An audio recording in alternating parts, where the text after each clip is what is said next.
here on Veterans Day. I've had the honor and privilege of serving the United States Army for the last 17 years. The opportunities it has given me are limitless and has exposed me to places and experiences that are literally impossible to get anywhere else. So I entered the Army after graduating high school near the top of my class and went to a school called Johns Hopkins University. If you're not tracking, that's a pretty good school, known for producing some of the best doctors in the world. Thanks to the Army, I got a full scholarship, so I didn't have to pay a dime for school, which was awesome. And now that I'm in the Army, the most common question I get is when they hear what school I went to, they're like, well, why did you go into the Army if you had so many other opportunities and better paying opportunities? And the answer is actually pretty simple. It's harder to grasp in a society that's focused on material wealth, but here's what it is. Growing up, I was in Boy Scouts, and I had values instilled on me that focused on service to others, kind of like Dr. Eggleston was saying. The older boys that were there inspired me to follow that path and join and serve in the military.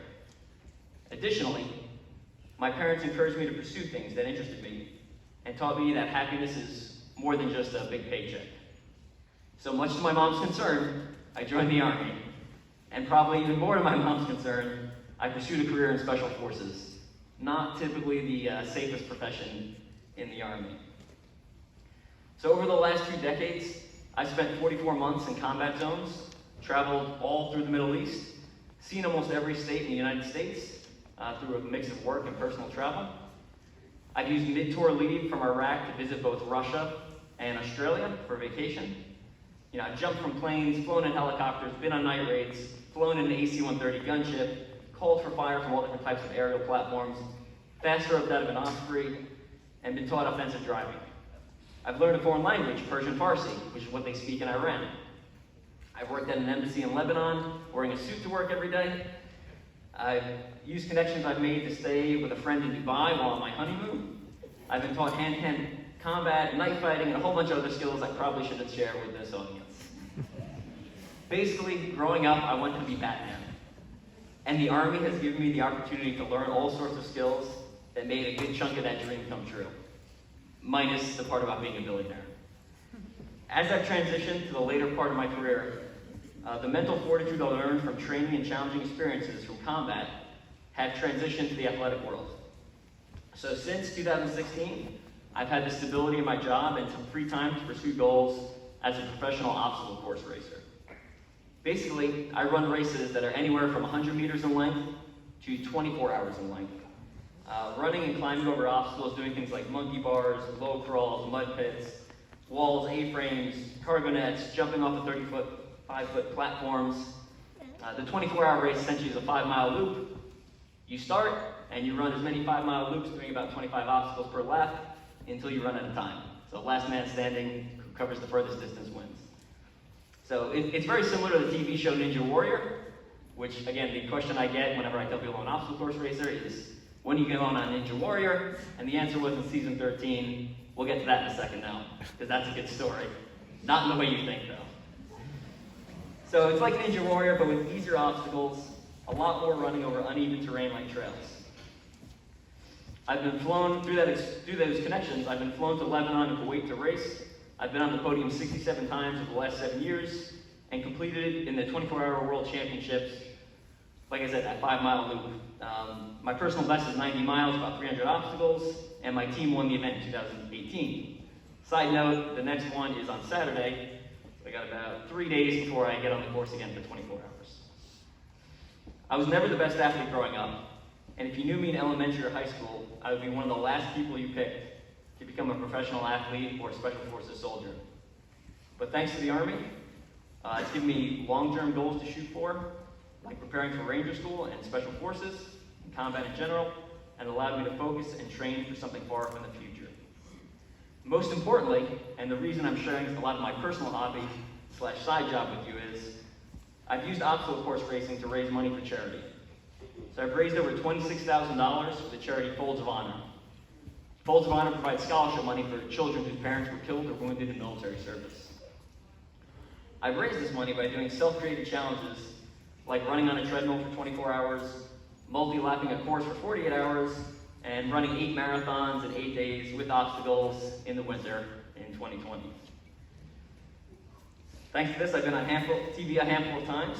I was on Ninja Warrior. Let me save you some time, don't look it up. I fall super quick. It was pretty embarrassing. But, you got to get out there and try. It's part of the risk of going out there. I've also been on TV a couple of times, twice for 5K and twice for 8-hour races. You can look those up. I do a lot better. I finished in the top 10 on all 4 of those. While this sounds awesome, it is underscored by a lot of hard work. And not just hard work, but persistent and consistent work.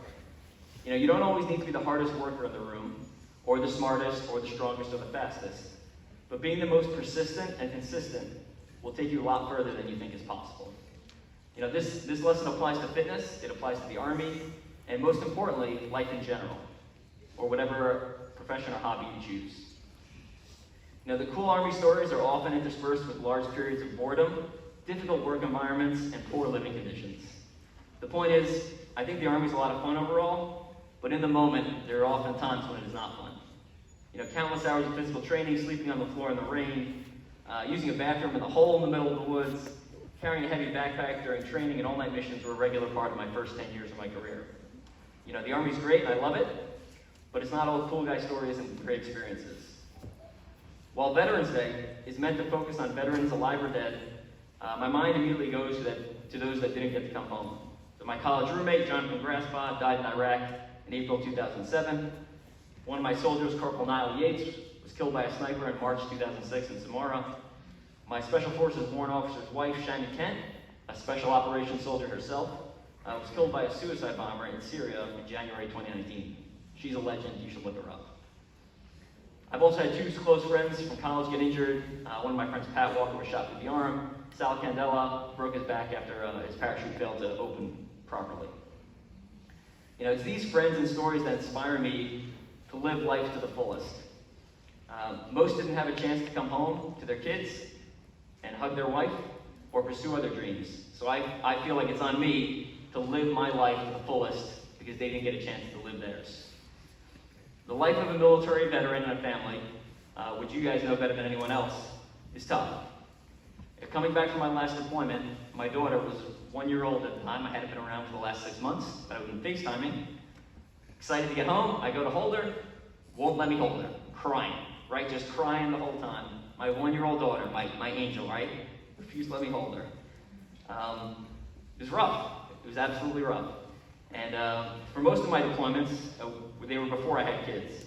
But that's not the norm for most soldiers, and I'm sure many of you have that experience firsthand. At the end of the day, I'm proud of my service and grateful for the experiences I've had. However, I'm most grateful to stand next to the other brave men and women who defend this nation. Their exemplary actions, both overseas and in the United States, in the past and in the present, set the high example that I strive to meet on a daily basis. Thanks for having me here today. Thank you for the sacrifices you make as a military child. Thank your parents for their service, and have a blessed Veterans Day.